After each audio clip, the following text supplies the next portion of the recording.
नमस्कार मित्रांनो, नालंदा कोचिंग क्लासेसमध्ये तुमचं सर्वांचं स्वागत आहे। आपला जो पेपर आहे 10वीचा बोर्डाचा पेपर आहे, तर तो इंग्रजीचा जो पेपर आहे तर तो होणार आहे 27 फेब्रुवारीला। पहिला पेपर तुमचा मराठीचा असणार आहे, तर तो आहे 20 फेब्रुवारी। टाइम टेबल पूर्ण आलेला आहे, तो टाइम टेबलचा लिस्ट किंवा तसं प्रॉपर प्लॅनिंग मी बोर्डचा तुम्हाला एका काही व्हिडिओमध्ये शेअर करतो। तर या व्हिडिओमध्ये आपण बघणार आहे की 27 फेब्रुवारीला जो इंग्रजीचा पेपर आहे मराठी आणि सेमी मीडियमचा सेमीचा, तर तो त्या संदर्भामध्ये आता स्ट्रॅटेजी काय असायला पाहिजे आपली, तर त्याच्याबद्दल हा व्हिडिओ असणार आहे। माझ्याकडे हा पेपर आहे क्वेश्चन पेपर की 2025 जो बोर्डाचा पेपर आहे, तर तो पेपर आहे। तर त्यामध्ये तुम्हाला टोटल 5 सेक्शन आहेत। टोटल किती? 6 सेक्शन आहेत। 6 पहिला आहे लँग्वेज स्टडी, त्याच्यानंतर दुसरा टेक्स्च्युअल पॅसेज, त्याच्यामध्ये 2 पॅसेज असतील। त्यानंतर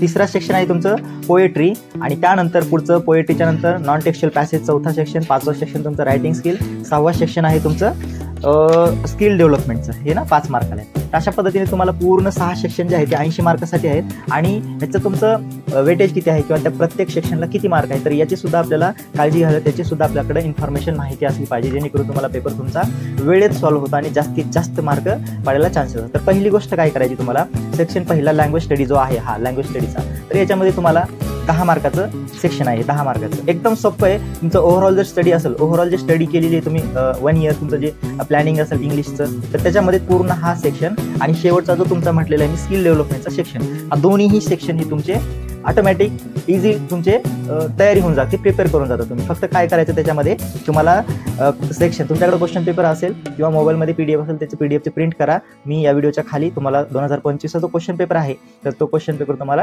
या व्हिडिओच्या डिस्क्रिप्शन बॉक्समध्ये देतो। पहिला सेक्शन तुमचं लँग्वेज स्टडी 10 मार्क आहे। त्याच्यात पहिलं तुमच्याकडे पेपर ठेवा समोर, ते तुम्हाला दिसेल व्यवस्थित। त्याच्यातलं अवघड काय तर ते सांगतो, सोपं तुम्हाला येतं काय, तर मिसिंग लेटर तुम्हाला भरायचे, त्याच्यानंतर अल्फाबेटिकल ऑर्डर आहे। पुढचं तुमचं काय करायचं, तुम्हाला एखादा मोठा वर्ड असेल, त्या वर्ड पासून त्याचे लेटर्स बाहेर काढायचे आणि त्याच्यापैकी 3-4 शब्द 4 शब्द तुम्हाला नवीन बनवायचे असेल, 3 पेक्षा जास्त लेटर यूज करून 3 पेक्षा जास्त लेटर तुमचे आले पाहिजे असते त्याच्यामध्ये। ओके, हा झाला चौथा।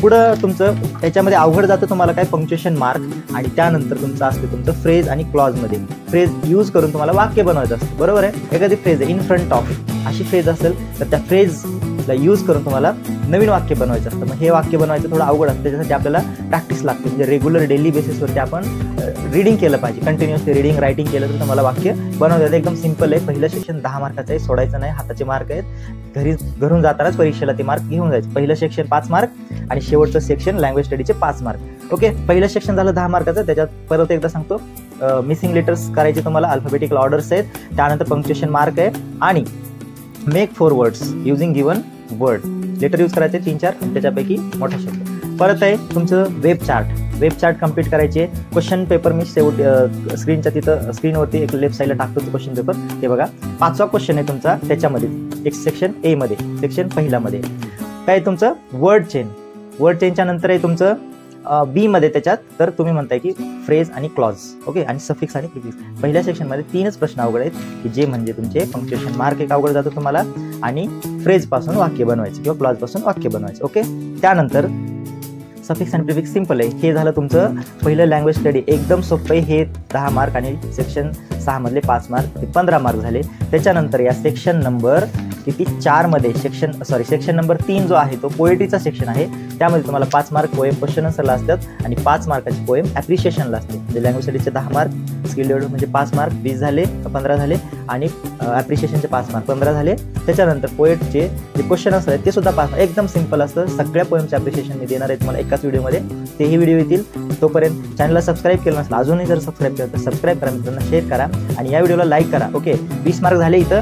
त्यानंतर तुमचं येतं लँग्वेज स्टडीच्या नंतर झालं स्किल डेव्हलपमेंटचं झालं पोएट्रीचं सेक्शन, आणि पोएट्रीच्या सेक्शनच्या नंतर येतं तुमचं शेवटचं जे सेक्शन आहे 5वं, तर ते आहे तुमचं रायटिंग स्किल। ओके, रायटिंग स्किलमध्ये लेटर आहे, लेटरमध्ये फॉर्मल लेटर, इन्फॉर्मल लेटर, तुम्ही फॉर्मल लेटर लिहा, चांगले मार्क पडतील। त्याच्यानंतर लेटर रायटिंग झालं, दुसरा क्वेश्चन आहे त्याच्यामध्ये डायलॉग रायटिंग आहे। डायलॉग रायटिंगला ऑर आहे स्पीच डेव्हलपमेंटमध्ये, आपण स्पीच डेव्हलपमेंट जे आहे, तर डायलॉग रायटिंगचं स्पीच डेव्हलपमेंटच्या दोन्हीपैकी तुम्हाला काय करायचं आहे, डायलॉग रायटिंग लिहायचं। त्याच्यामध्ये 3 प्रकारचे क्वेश्चन आहेत। पहिला क्वेश्चन असतो तुमचं पॅराजंबल असतं, वाक्य उलट सुलट दिले असते, ते करायचं असतं। त्याच्यानंतर दुसरा असतो की पहिला ए काय बोलला त्याचा दुसरं बी काय बोललं तर त्याचं उत्तर असणार. म्हणजे एचं कम्प्लीट करायचं, बीचं, आणि सी आणि म्हणजे ए आणि बी दोघांमध्ये कन्व्हर्सेशन असेल, त्यांचे जे फिल इन द ब्लँक्स असतील किंवा फिल करायचे असते सेंटेन्स कंप्लीट करायचे असते. तिसरा एक पर्टिक्युलर टॉपिक दिला जाईल, त्या टॉपिकवरती तुम्हाला 6 मिनिंगफुल सेंटेन्सेस काय करायचे असतात, बनवायचे असतात. ओके, पुढं झालं डायलॉग आणि स्पीच. त्याच्यामध्ये डायलॉग लिहा, मार्क्स चांगले पडतील. पुढचा इन्फॉर्मेशन ट्रान्सफर. इन्फॉर्मेशन ट्रान्सफरमध्ये non verbal to verbal, verbal to non verbal अशा पद्धतीनं 2 क्वेश्चन आहेत, त्यांचे एकमेकांना ऑर आहेत. तर मला असं वाटतं की तुम्ही काय करायला पाहिजे, वर्बल टू नॉन वर्बल हा क्वेश्चन सॉल्व्ह केला पाहिजे. वर्बल टू नॉन वर्बल म्हणजे पॅसेज देतील तुम्हाला, त्या पॅसेजचं तुम्हाला टेब्युलर फॉर्ममध्ये किंवा टी डायग्राममध्ये किंवा वेब चार्टमध्ये कन्वर्ट करायचं असतं, हे अशा टाईपमध्ये. ओके, दिसतंय हे झालं तुमचं वर्बल टू नॉन वर्बल, हे सॉल्व्ह करा. ओके, पुढं चौथा आहे तुमचं रिपोर्ट आणि न्यूज रायटिंग आहे ना. न्यूज रायटिंग किंवा रिपोर्ट रायटिंग, त्याचा ऑर आहे स्टोरी रायटिंग. तर तुम्ही लिहा रिपोर्ट रायटिंग लिहा. स्टोरी फॉर्म करायचं थोडं अवघड जाऊ शकतं, त्याच्यामुळे तुम्ही काय करायचं आहे, रिपोर्ट रायटिंग सॉल्व्ह करायचं. ओके, चौथा झाला. आणि पाचवा हे 4, हे 20 मार्क झाले. हे 20 आणि 23 40 मार्कचं एकदम सिम्पल आहे. त्याच्यानंतर येतं तुमचं सेक्शन दुसरं. सेक्शन 2 मध्ये आहे तुमचं टेक्स्च्युअल पॅसेज आहे, त्याच्यात 2 पॅसेज येतील. ओके, एक क्वेश्चन हा प्रॉपर त्या पॅसेजवरती असतो, ट्रू फॉल्स किंवा फिल इन द ब्लँक्स किंवा कम्प्लीट द सेंटेन्स असे असतात. त्यानंतर A2 असतो तुमचं वोकॅब्युलरी, A3 A4 असतं तुमचं ग्रामर, प्रॉपर ग्रामर असतं. त्याच्यामध्ये टेन्स असेल, change the passive, change the voice असेल, किंवा डायरेक्ट इनडायरेक्ट स्पीच असतील, किंवा not only but also, no sooner than, as soon as, अशा प्रकारचे क्वेश्चन टॅग, अशा प्रकारचे टॉपिक असतात टेक्स्च्युअल पॅसेज आणि नॉन टेक्स्च्युअलमध्ये. सेम टू सेम लास्टचा असतो तुमच्यामध्ये, त्याच्यामध्ये A5 आणि तिकडं नॉन टेक्स्च्युअलमध्ये सुद्धा A5.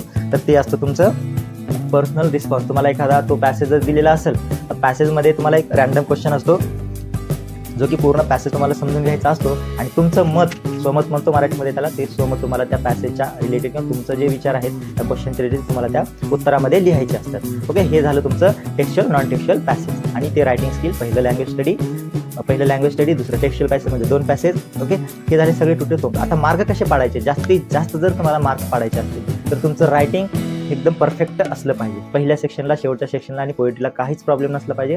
20 मार्क तुमचे कंपल्सरी पडले पाहिजे, म्हणजे पडले पाहिजे. 20 पैकी 20 मार्क पडले पाहिजे लँग्वेज स्टडीमध्ये आणि स्किल डेव्हलपमध्ये. हे 2 झाले, पोएट्रीमध्ये 13 झाले. ओके, हे 10 20 आणि शेवटचे तुमचे 25 मार्क हे तुमचे पडले, म्हणजे पडलेच पाहिजे तुम्हाला.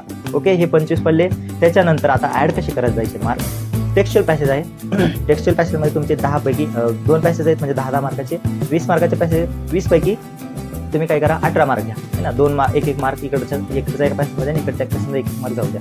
20 पैकी 18 मार्क पडू द्या.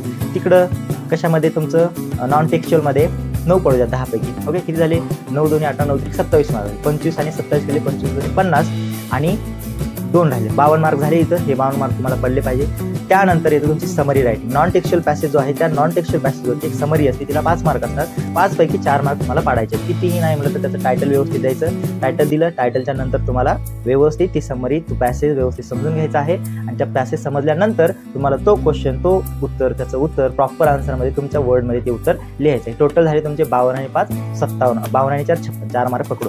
आणि तिकडं रायटिंग स्किलमध्ये जे 20 मार्क आहेत, त्या 20 मार्कापैकी तुम्हाला प्रत्येक क्वेश्चनमध्ये 4 पैकी, वर्बल टू नॉन वर्बलला 5 पैकी 5 मार्क पडतात. ओके, 56 आणि 5 झाले तुमचे 61 मार्क पडले तुमचे इथं. आता राहिले 3 प्रश्न तुमचे, कोणते, लेटरचा एक, त्याच्यानंतर डायलॉग रायटिंगचा 1 आणि तिसरा न्यूज रिपोर्ट. म्हणजे 15 मार्क पैकी तुम्हाला 12 मार्क इथं पडलेच पाहिजेत तुमचे, पडलेच पाहिजे. 12 म्हणजे 61, 64 आणि 5 56 आणि 5 61 आणि 61 आणि 12 म्हणजे 61 आणि 12 होतात 73 mark. Average 73 mark, 73 mark out of 80 तुम्हाला पडलेच पाहिजेत, पडावंच लागते. तुम्हाला अशा पद्धतीनं प्लॅनिंग करावी लागते. आणि ही प्लॅनिंग प्रॉपर करा तुम्ही. तुम्हाला परीक्षेची खूप कमी दिवस राहिलेले आहेत. ॲप्रिशिएशनचं पूर्ण एका व्हिडिओमध्ये तुम्हाला पूर्ण ॲप्रिशिएशन देण्यात येईल, ते करा. त्याच्यानंतर लँग्वेज स्टडीचं पूर्ण ओव्हरऑल तुम्ही स्टडी करा, व्यवस्थित अभ्यास करा. पूर्ण जेवढे टॉपिक आहेत त्या पूर्ण टॉपिकचे मार्जिनमध्ये दिलेले क्वेश्चन, मार्जिनमध्ये दिलेली वोकॅब्युलरी, मार्जिनमध्ये दिलेले फ्रेज छोटे, आणि मागच्या परीक्षेला जे काही फ्रेज आले आहेत मागच्या 2021 22 23 24 25 ते पूर्ण पेपरमधले फ्रेज, क्लॉज काय असतील ते एकदा प्रॉपर त्याला सॉल्व्ह करा, प्रॅक्टिस करा. तुम्हाला नवीन जर परीक्षेत एखादी फ्रेज आली 2026च्या, त्यावेळेस अडचण होऊ नये ह्याच्यासाठी प्रॅक्टिस करा. प्रॅक्टिस मेक्स मॅन परफेक्ट म्हणतो आपण. प्रॅक्टिस केल्याशिवाय म्हणजे सर्वांना सिद्धी प्राप्त होते असं आपल्याला माहिती आहे. त्यामुळे जेवढा जास्त सराव कराल तेवढे जास्त तुम्हाला मार्क पडण्याचे चान्सेस असतात आणि मार्क पडतात. ओके, 80 पैकी एकदम बाधक आपण बघितलं की 72 मार्क पकडले, 77 78 इथंपर्यंत मार्क पडतात. प्रॉपर तुमची रायटिंगचे जे स्किल आहे एकदम एन्हान्स करा तुम्ही, एकदम परफेक्ट रायटिंग करा. तुम्हाला ऑटोमॅटिक मार्क पडेल. अक्षर छान करा, समोरच्याला समजता आलं पाहिजे एवढं छान अक्षर करा. ओके, परीक्षेसाठी तुम्हाला खूप खूप शुभेच्छा आणि ॲप्रिशिएशनवरती व्हिडिओ येईल, पूर्ण ॲप्रिशिएशन, सगळे ॲप्रिशिएशन 8च्या पोएमचे तुम्हाला ॲप्रिशिएशन एकाच ठिकाणी भेटतील. त्यानंतर ग्रामरचं 1 by 1 टॉपिक आपल्याला कंप्लीट करणार आहे. अगोदरच कंप्लीट केलेलं एक टेन्सचा टॉपिक पूर्ण एक व्हिडिओ बनवला आहे मोठा, तो बघा. त्यानंतर छोटे छोटे जे टॉपिक आहेत, छोटे छोटे जो मला 1-2 मार्क देऊन जातील, तर ते टॉपिक आपण या ठिकाणी कव्हर करणार आहे. तर हा व्हिडिओ मित्रांना शेअर करा. जर आवडला असेल तर लाईक करा आणि नालंदा कोचिंग क्लासेसच्या चॅनलला सबस्क्राईब करायला विसरू नका. आणि दुसरी गोष्ट, ओके, त्याच्यासोबतच आपण जे स्ट्रॅटेजी व्हिडिओ आहे, सायन्स, मॅथ, इंग्लिश, मराठी, इतिहास, भूगोलाचं आपण सगळं पूर्ण प्रॅक्टिस चालू करणार आहे. मराठी ग्रामरसुद्धा आपण या ठिकाणी घेणार आहे. तोपर्यंत हा व्हिडिओ शेअर करत राहा, सगळ्यांना समजू द्या. परीक्षा येईपर्यंत आपण सगळे विषय, सगळे टॉपिक काय करूयात, हळूहळू कव्हर करूयात. जर व्हिडिओ शेवटपर्यंत बघितला त्याबद्दल धन्यवाद. Okay, thank you.